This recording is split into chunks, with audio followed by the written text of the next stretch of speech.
ಸಾವಿರಾರು ವರ್ಷದ ಐತಿಹಾಸಿಕ ನಗರ. ಇಲ್ಲಿನ ಬಹುತೇಕ ದೇವಸ್ಥಾನಗಳು ನೆಲಕ್ಕೆ ಉರುಳಿವೆ. ಇಲ್ಲಿ ಇದ್ದ ವಾಸ್ತುಶಿಲ್ಪಗಳು ಹಾಳಾಗಿವೆ. ರಾಷ್ಟ್ರಕೂಟ ಕಾಲದ ಶಿಲ್ಪ ಮತ್ತು ಶಾಸನಗಳು ನಮ್ಮನ್ನು ಮನ ಕುಲುಕುತ್ತೆ. ಜೈನ್ಯ ಬಸದಿಗಳು ಕರ್ನಾಟಕದ ವೈಭವಕ್ಕೆ ಜೈನ್ಯ ಪರಂಪರೆಯ ಸಾಕ್ಷಿಯಾಗಿದೆ. ನಿಬ್ಬೆರಗಾಗಿಸುವ ಚರಿತ್ರೆ ಹೊಂದಿರುವ ಮಲೆನಾಡಿನ ಕಟ್ಟಕಡೆಯ ಬೇಚರ ಗ್ರಾಮವೇ ಬಂದಳಿಕೆ.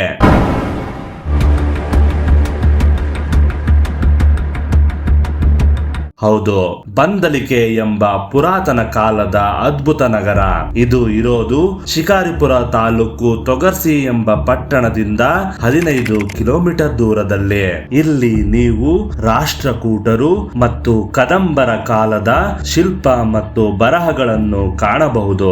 ಶಾಂತಿನಾಥ ಬಸದಿ, ಸಹಸ್ರಲಿಂಗ ದೇವಸ್ಥಾನ ಮತ್ತು ಸೋಮೇಶ್ವರ ತ್ರಿಮೂರ್ತಿ ದೇವಸ್ಥಾನಗಳು ಇದು ಸಾವಿರಾರು ವರ್ಷಗಳ ಕಾಲ ರಾಜಧಾನಿಯಾಗಿ ಮೆರೆದ ಒಂದು ದೊಡ್ಡ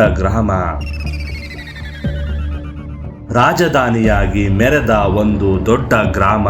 ಈಗ ಇಲ್ಲಿ ಒಬ್ಬರು ವಾಸವಿಲ್ಲದಿರುವುದು ವೈಚಿತ್ರವೇ ಸರಿ. 25 ಎಕರೆ ಪ್ರದೇಶದಲ್ಲಿರುವ ದೇವಾಲಯ ಇಲ್ಲಿನ ಗತವೈಭವವನ್ನು ಸಾರಿ ಸಾರಿ ಹೇಳುತ್ತಿದೆ. ಮಲೆನಾಡಿನ ಹಾಳು ಹಂಪೆ ಎಂದು ಗುರುತಿಸಿಕೊಂಡಿದೆ. ಇದರ ಪೂರ್ವ ಹೆಸರು ನಾಗರಕಂಡ ಅಂತ.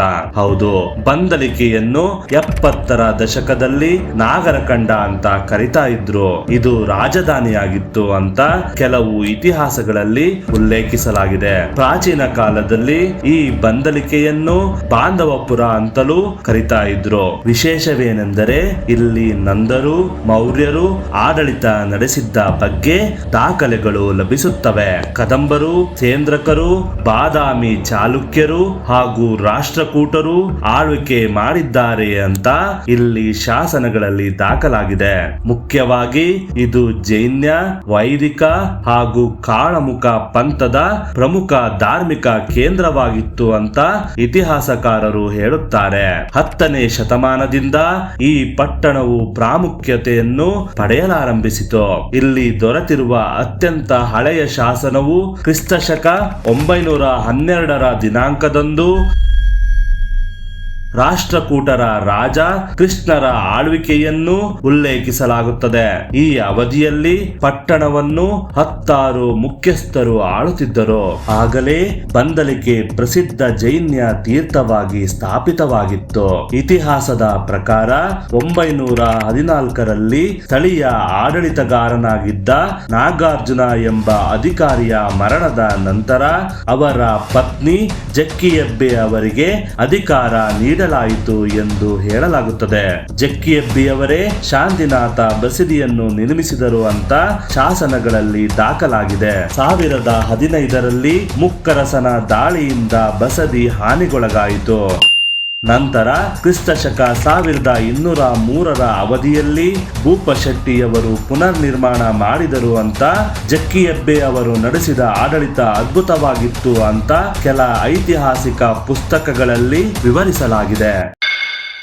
ಬಂದಳಿಕೆಯ ದೇವಸ್ಥಾನಗಳ ವಿಚಾರಕ್ಕೆ ಬಂದರೆ ಶ್ರೀ ತ್ರಿಮೂರ್ತಿ ನಾರಾಯಣ ಎಂಬ ಅದ್ಭುತ ದೇವಸ್ಥಾನವನ್ನು ಕ್ರಿಸ್ತಶಕ 1160ರಲ್ಲಿ ನಿರ್ಮಿಸಲಾಗಿದೆ ಎಂದು ಹೇಳಲಾಗುತ್ತದೆ.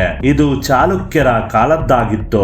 3 ಕೋಣೆಗಳು ಮೂಲತಃ ಕಲ್ಲಿನ ಗೋಪುರಗಳನ್ನು ಹೊಂದಿದ್ದವು. ಪಶ್ಚಿಮ ಗೋಪುರವು ಕುಸಿದಿದೆ. ಈ ದೇವಸ್ಥಾನವು ಪೂರ್ವಕ್ಕೆ ಮುಖ ಮಾಡಿದ್ದು ಪಶ್ಚಿಮದಲ್ಲಿ ಶಿವಲಿಂಗ, ದಕ್ಷಿಣದ ಕೋಣೆ ಮತ್ತು ಉತ್ತರದ ಕೋಣೆಗಳಲ್ಲಿ ವಿಷ್ಣು ದೇವರನ್ನು ಪ್ರತಿಷ್ಠಾಪಿಸಲಾಗಿದೆ. ಪಶ್ಚಿಮದ ದೇವಾಲಯದ ಮುಂಭಾಗದಲ್ಲಿ ಸಿಂಹ ಲಲತೆ ಇದೆ. ಇನ್ನು 2ನೇ ದೇವಸ್ಥಾನದ ವಿಚಾರಕ್ಕೆ ಬಂದರೆ ಶ್ರೀ ಸೋಮೇಶ್ವರ ದೇವಾಲಯವನ್ನು ಕ್ರಿಸ್ತಶಕ 1274ರಲ್ಲಿ ಬೊಪ್ಪಶೆಟ್ಟಿ ನಿರ್ಮಿಸಿದ್ದರು ಅಂತ ಹೇಳಲಾಗುತ್ತದೆ. ಇದನ್ನು ಬೊಪ್ಪೇಶ್ವರ ದೇವಸ್ಥಾನ ಅಂತಲೂ ಕರೆಯುತ್ತಾರೆ. ಹೀಗೆ ಗರ್ಭಗೃಹ, ಅಂತರಾಳ ಮತ್ತು ಪೂರ್ವದಲ್ಲಿ ಮುಖ ಮಂಟಪಗಳೊಂದಿಗೆ ಸ್ತಂಭದ ಮಂಟಪವನ್ನು ಹೊಂದಿರುವ ಕಠಿಣ ದೇವಾಲಯವಾಗಿದೆ. ಪಶ್ಚಿಮ ದೃಷ್ಟಿಕೋನ ಪ್ರವೇಶ ದ್ವಾರವು 4 ಬಾಗಿಲಿನಿಂದ ಅಲಂಕೃತವಾಗಿದ್ದು ಇಲ್ಲಿ ದೇವತೆಗಳು, ಯಕ್ಷರು, ಹಂಸಗಳು, ರಾಮಾಯಣ ಮತ್ತು ಮಹಾಭಾರತದ ಸುಂದರವಾದ ಪ್ರತಿಮೆಗಳು ಕೆತ್ತಿವೆ. ಸ್ಥಳದಲ್ಲಿ ದ್ವಾರಪಾಲಕರು ಮತ್ತು ಅಪ್ಸರಾ ಚಿತ್ರಗಳು ಚೆನ್ನಾಗಿ ಕೆತ್ತಲಾಗಿದೆ. ಸೋಮೇಶ್ವರ ದೇವಸ್ಥಾನದ ಹಿಂದೆ ಮಹಾನವಮಿ ಮಂಟಪ ಎಂಬ ಪಾಳು ಬಿದ್ದ ಮಂಟಪವಿದೆ. ಶಿವಮೊಗ್ಗ ಜಿಲ್ಲೆಯ ಕರ್ನಾಟಕದ ಗೆಜಿಟಿಯರ್ ಪ್ರಕಾರ ಈ ದೇವಾಲಯವನ್ನು ಹೊಯ್ಸಳ ಬಲ್ಲಾಳರ ಪತ್ನಿ ಅಭಿನವ ಕೇತಲ ದೇವಿಯ ಆದೇಶದಂತೆ ಮಲ್ಲದಂಡ ನಾಯಕನು ಕ್ರಿಸ್ತಶಕ 1209 ನಿರ್ಮಿಸಿದನು ಅಂತ ಹೇಳಲಾಗುತ್ತದೆ. ಸಹಸ್ರಲಿಂಗ ದೇವಾಲಯವು ಹಾಳಾಗಿದ್ದು ಗ್ರಾನೈಟ್ ಕಲ್ಲುಗಳನ್ನು ಇರಿಸಲಾಗಿದೆ. ಶಿವಮೊಗ್ಗ ಜಿಲ್ಲೆಯ ಕರ್ನಾಟಕ ಗೆಜಿಟಿಯರ್ ಪ್ರಕಾರ ಈ ದೇವಾಲಯವನ್ನು ಕ್ರಿಸ್ತಶಕ 1063 ಮಾಚಯ್ಯ ದನ್ನನಾಯಕ ನಿರ್ಮಿಸಿದ್ದಾನೆ ಅಂತ ಹೇಳಲಾಗುತ್ತದೆ. ಇದು ಪಾಣಿವುತ್ತದಲ್ಲಿ ಸಹಸ್ರಲಿಂಗ ಎಂಬ ದೊಡ್ಡ ಶಿವಲಿಂಗವನ್ನು ಹೊಂದಿದೆ. ವಿಶೇಷವೇನೆಂದರೆ 999 ಚದರ ಗೆರೆಗಳನ್ನು ಕೆತ್ತಲಾಗಿದೆ. ಹಾಗಾಗಿ ಅಷ್ಟೇ ಸಂಖ್ಯೆಯ ಲಿಂಗಗಳನ್ನು ಪ್ರತಿನಿಧಿಸುತ್ತೆ ಅಂತ ಹೇಳಲಾಗುತ್ತದೆ. ಮಹಾನವಮಿ ದಿಬ್ಬ ಹಾಗೂ ಕೆಲವು ದೇವಾಲಯಗಳು ಕುಸಿದು ಬಿದ್ದಿದ್ದು ನಿಂತಿರುವ ಕಲ್ಲು ಕಂಬಗಳು ಅಸ್ಥಿ ಪಂಜರದಂತೆ ಭಾಸವಾಗುತ್ತವೆ. ಹಲವಾರು ಗೋಶಾಸನಗಳು, ವೀರ ಕಲ್ಲುಗಳು, ಸಿಡಿ ತಲೆಗಳು, ಒಕ್ಕೈ ಹಾಗೂ ಇಕ್ಕೈ ಮಾಸ್ತಿ ಕಲ್ಲುಗಳು, ದಾನ ಶಾಸನಗಳು, ಜೀನ ಶಾಸನಗಳು, ಇನ್ನು ಹಲವು ಶಾಸನಗಳನ್ನು ನೀವು ಇಲ್ಲಿ ಕಾಣಬಹುದಾಗಿದೆ. ಬಂದಳಿಕೆ ಗ್ರಾಮದಲ್ಲಿ ಶಾಂತಿನಾಥ ಬಸೀದಿ ಎಂದು ಕರೆಯಲ್ಪಡುವ ಕರ್ನಾಟಕದ ಪ್ರಸಿದ್ಧ ಜೈನ ದೇವಾಲಯಗಳಲ್ಲಿ ಒಂದಾದ ಶಾಂತಿನಾಥ ಬಸೀದಿ ಎಂಬ ದೇವಸ್ಥಾನವಿದೆ. ಶಾಂತಿನಾಥ ಬಸೀದಿಯನ್ನು ನಾಗರಕಂಡ ಪ್ರದೇಶದ ಧಾರ್ಮಿಕ ಜೈನ್ಯ ರಾಣಿಯಾದ ಜಕ್ಕಿಯೆಬ್ಬೆ ಕ್ರಿಸ್ತಶಕ 918 ನಿರ್ಮಿಸಿದ್ದಳು ಅಂತ ಹೇಳಲಾಗುತ್ತದೆ. ಅವಳು ಪ್ರಸಿದ್ಧ ದೊರೆಯಾದ ನಾಗಾರ್ಜುನ ನಾಗಗೊಂಡನ ಹೆಂಡತಿಯಾಗಿದ್ದಳು ಅಂತ ಇತಿಹಾಸಗಳಲ್ಲಿ ದಾಖಲಾಗಿದೆ. ಈ ಶಾಂತಿನಾಥ ಬಸೀದಿಯನ್ನು 1200 ಇಸವಿಯಲ್ಲಿ ವ್ಯಾಪಾರಿ ಬೊಪ್ಪ ಶೆಟ್ಟಿಯಿಂದ ಪುನರ್ ನಿರ್ಮಿಸಲಾಯಿತು ಅಂತ ಇತಿಹಾಸಗಳಲ್ಲಿ ದಾಖಲಾಗಿದೆ. ಶಾಂತಿನಾಥ ಬಸೀದಿಯು 32 ಕಂಬಗಳನ್ನು ಒಳಗೊಂಡಿರುವ ಮುಖ ಮಂಟಪವನ್ನು ಹೊಂದಿದೆ. ಒಂದು ಅಂತರಾಳ ಮತ್ತು ಮಹಾಮಂಟಪವು 4 ಕಂಬಗಳನ್ನು ಒಳಗೊಂಡಿದೆ. ಶಾಂತಿನಾಥನ ಮುಖ್ಯ ದೇವರು ಈ ದೇವಾಲಯದಲ್ಲಿ ಈಗ ಇಲ್ಲ. ಆದರೆ ಈ ಸ್ಥಳದಲ್ಲಿ ಒಂದು ವಿರೂಪಗೊಂಡಿರುವ ಜೈನ ಶಿಲ್ಪ ಕಂಡು ಬಂದಿದೆ. ದೇವಾಲಯದ ಪ್ರವೇಶ ದ್ವಾರದ ಎರಡೂ ಬದಿಯಲ್ಲಿ 2 ವೀರ ಕಲ್ಲುಗಳನ್ನು ನಿರ್ಮಿಸಲಾಗಿದೆ. ಎತ್ತರದಲ್ಲಿ ದೇವಾಲಯವು ಉಪನ, ಪಾದ, ಅಧೋಕುಮುದ, ದಂತ ಅಲಂಕಾರಗಳೊಂದಿಗೆ ಅಚ್ಚೊತ್ತುವಿಕೆಯಿಂದ ಕಠಿಣವಾಗಿ ಅಧಿಷ್ಠಾನವನ್ನು ಹೊಂದಿದೆ ಅಂತ ನೀವು ನೋಡಬಹುದು.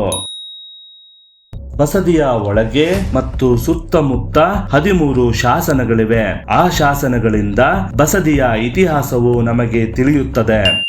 912 ಇಸವಿಯ ಶಾಸನದಲ್ಲಿ ಜಕ್ಕಿಯೆಬ್ಬೆಯವರ ದಾನ ಮತ್ತು ಆಡಳಿತದ ವೈಖರಿಯನ್ನು ಉಲ್ಲೇಖಿಸಲಾಗಿದೆ. 1015 ಇಸವಿಯ ಶಾಸನದಲ್ಲಿ ಮುಕ್ಕರಸನ ದಾಳಿ ಮತ್ತು ಆತನ ಕ್ರೂರತೆಯನ್ನು ಉಲ್ಲೇಖಿಸಲಾಗಿದೆ. 1075 ಶಾಸನದಲ್ಲಿ ಜೈನ್ಯ ಧರ್ಮದ ಸುಮಂತಭದ್ರನ ಶಾಸನ ಉಲ್ಲೇಖವಾಗಿದೆ.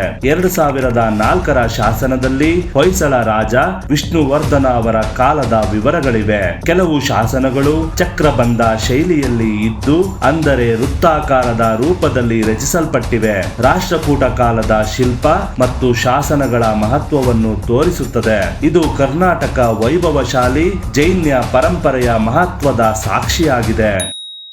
ಪ್ರಕೃತಿ ದತ್ತವಾಗಿರುವ ಹಸಿರು ಹುಲ್ಲಿನ ಸೊಬಗು, ಮನಸ್ಸಿಗೆ ಹಿತ ನೀಡುವ ತಣ್ಣನೆಯ ವಾತಾವರಣ, ನಿಶಬ್ದವಾಗಿರುವ ದೇವಾಲಯದ ಸಮುಚ್ಚಯ.